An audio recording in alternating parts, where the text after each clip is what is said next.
मसूरीज haunted hotel के part 1 में आपने देखा कि मेरठ के 3 दोस्त मसूरी सिर्फ घूमने के लिए गए थे, पर वहाँ के एक होटल में उन्हें कुछ पैरानॉर्मल एक्सपीरियंस हुआ।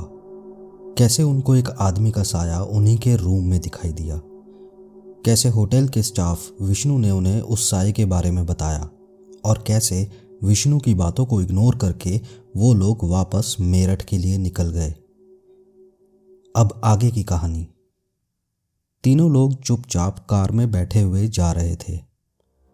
अभिषेक यही सोच रहा था कि कल रात से धीरज कुछ नहीं बोला है।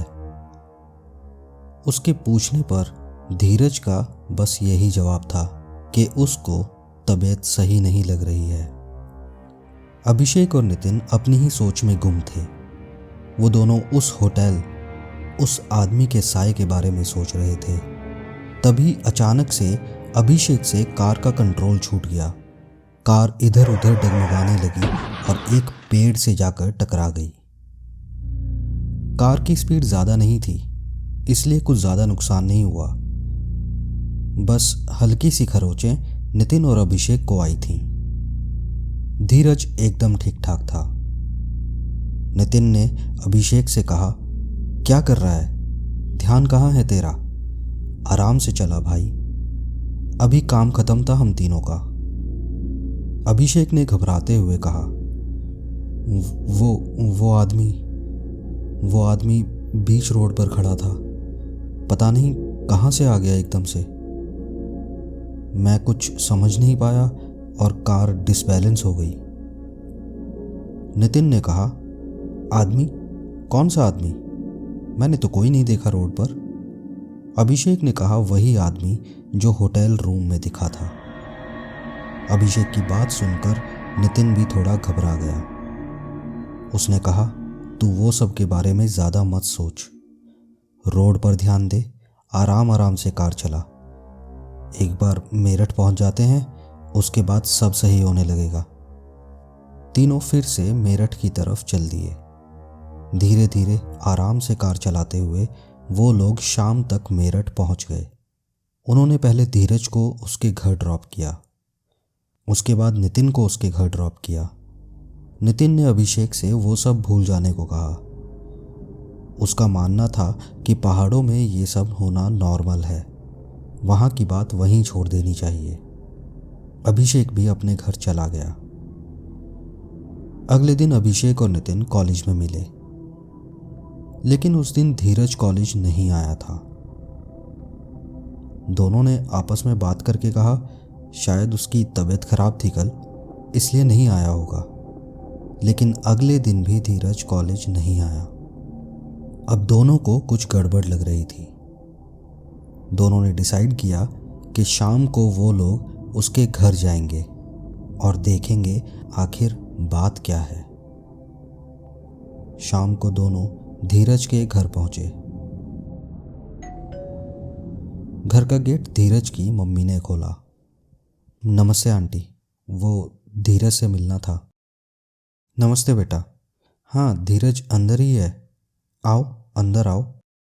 वो दोनों लोग अंदर चले गए। नितिन ने कहा, आंटी धीरज कहाँ है?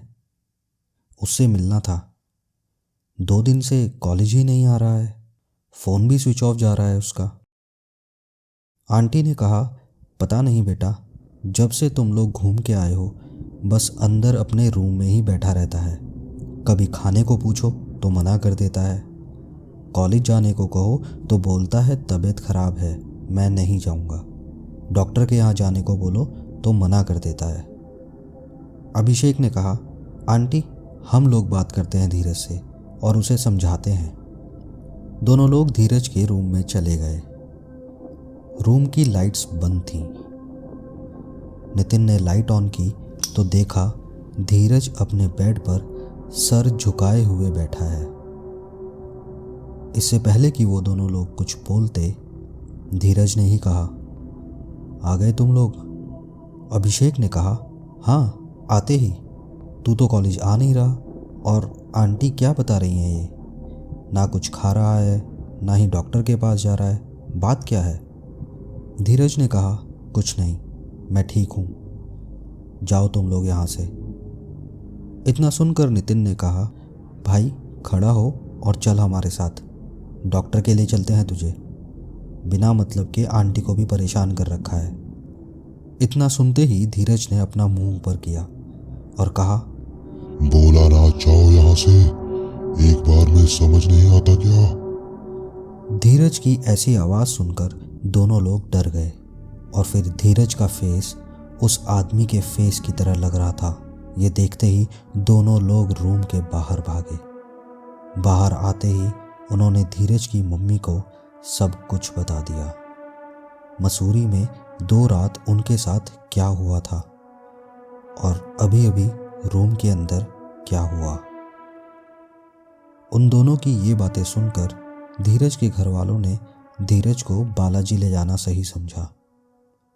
4-5 दिन बाद जब धीरज कॉलेज आया, वहाँ अभिषेक और नितिन उससे मिले। अभिषेक ने धीरज से पूछा कि वो अब कैसा है। धीरज ने बताया कि बालाजी से आने के बाद वो अब ठीक है। नितिन ने भी धीरज से पूछा कि एक बात बता, तुझे हुआ क्या था और तू होटल में रात को विंडो के पास करता क्या था। तब धीरज ने उन्हें सब कुछ बताया। धीरज ने कहा कि सोते वक्त उसको विंडो के बाहर से कोई आवाज आती थी, खोलो, खिड़की खोलो, मुझे अंदर आना है, मुझे अंदर आने दो। और वो आवाज सुनकर मैं उठ जाता था और विंडो खोल देता था। उसके बाद मुझे कुछ याद ही नहीं रहता था। मैं तो इनफैक्ट सुबह को सोचता था कि शायद मैंने कोई सपना देखा है। लेकिन तुम लोगों की बातों से मुझे रियलाइज़ हुआ कि शायद कुछ गड़बड़ थी। मैं तुम लोगों को बताना भी चाहता था, पर ऐसा लगता था जैसे कोई अंदर से मुझे रोक रहा हो। उस दिन जब कार का एक्सीडेंट हुआ था, मैंने भी उस आदमी को रोड पर देखा था, लेकिन मेरा मन ही नहीं करता था कि मैं तुम लोगों को कुछ बताऊं। और एक्सीडेंट के बाद से लेकर बालाजी मंदिर जाने तक मुझे सच में कुछ ढंग से याद ही नहीं है। बालाजी मंदिर के पंडित जी ने भी यही बताया कि कोई साया मेरे अंदर था। अभिषेक और नितिन पूरी कहानी समझ चुके थे। दोनों ने धीरज को समझाया कि अब सब खत्म हो चुका है, तू भूल जा वो सारी बातें। और फिर तीनों अपनी क्लास के लिए निकल गए। लेकिन धीरज आज भी वो सब बातें नहीं भूल पाया है। आज भी कभी कभी सपनों में उसे वो आदमी दिख जाता है।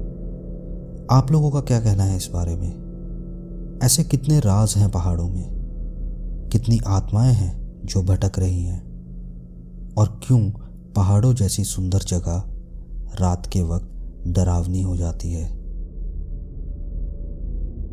अगर ये वीडियो आपको अच्छी लगी हो तो प्लीज़ इस वीडियो को लाइक कीजिए और हमारे चैनल को सब्सक्राइब कीजिए। और अगर आप कोई अपना पर्सनल पैरानॉर्मल एक्सपीरियंस हमारे साथ शेयर करना चाहते हैं तो हमारी मेल आईडी aruztales@gmail.com पर लिखकर या वॉइस नोट रिकॉर्ड करके भेज सकते हैं। मिलते हैं किसी और वीडियो में।